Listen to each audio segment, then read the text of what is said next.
देश मेरा जल रहा है, आग लगी है सीने में, हुक्मरां सब व्यस्त हैं खून गरीब का पीने में। तो राम मंदिर या बाबरी का पक्ष नहीं मैं लाई हूं, घायल भारत चीख रहा है, चीख सुनाने आई हूं। परम आदरणीय सभापति महोदय, मंचासीन निर्णायक मंडल समिति एवं उपस्थित मेरे प्यारे साथियों, मैं आरक्षी खुशबू चौहान केंद्रीय रिजर्व पुलिस बल आज सदन की राय से असहमत होते हुए वक्ता विपक्ष में अपने विचार प्रस्तुत करूंगी। महोदय, दर्द हद से तब गुजरने लगता है जब मेरी आंखों के सामने ताज, पुलवामा, छत्तीसगढ़ में शहीद हुए जवानों के शत विशत अधजले शरीर के टुकड़े, रेत के टीलों से ऊपर जाती लाशों के ढेर और कश्मीर की खून से सनी लाल रंग की सड़कों के दृश्य सामने आते हैं। उस पर मेरे प्रतिपक्षी महोदय का कहना ये कि मानवाधिकारों की अनुपालना करते हुए देश से उग्रवाद और आतंकवाद को समाप्त किया जा सकता है। महोदय, अब तो हमारा तिरंगा झंडा भी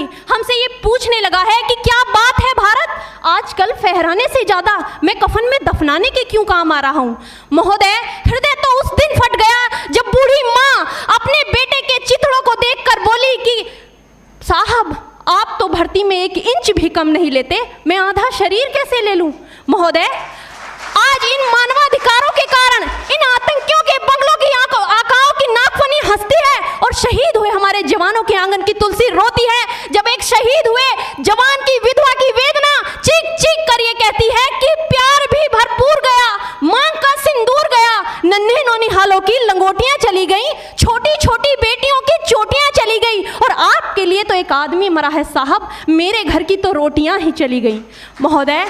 किसी भी युद्ध को जीतने के लिए पहल करना सबसे ज्यादा आवश्यक है, क्योंकि इतिहास गवाह है कि पहल करके बड़े बड़े युद्धों के परिणाम बदल दिए गए हैं। परंतु आज मानवाधिकारों के कारण हमारे देश के जवान इस कदर बंधे हुए हैं कि अपनी ड्यूटी पर खड़े होकर भी वो आज पहल करने से डरते हैं, क्योंकि महोदय भविष्य में उन्हें कटघरे में खड़े होने का डर सता रहा होता है। वो ये जानते हैं कि चाहे एक उग्रवादी की राइफल से निकलने वाली गोली को ये तय करना पड़े या ना पड़े कि वो किसे लगेगी, लेकिन हमारी राइफल से निकलने वाली हर गोली को ये निर्णय लेना पड़ता है कि चाहे वो किसी निर्दोष को लगे, दोषी को लगे या ना लगे, परंतु किसी निर्दोष को नहीं लगनी चाहिए। यदि ऐसा हुआ तो ना तो ये समाज हमें छोड़ेगा, ना ही तिल का ताड़ बनाने वाली ये मीडिया हमें छोड़ेगी। और महोदय, मानवाधिकार के तले किसी जवान को दबाकर युद्ध के मैदान में छोड़ देना कोई वीरता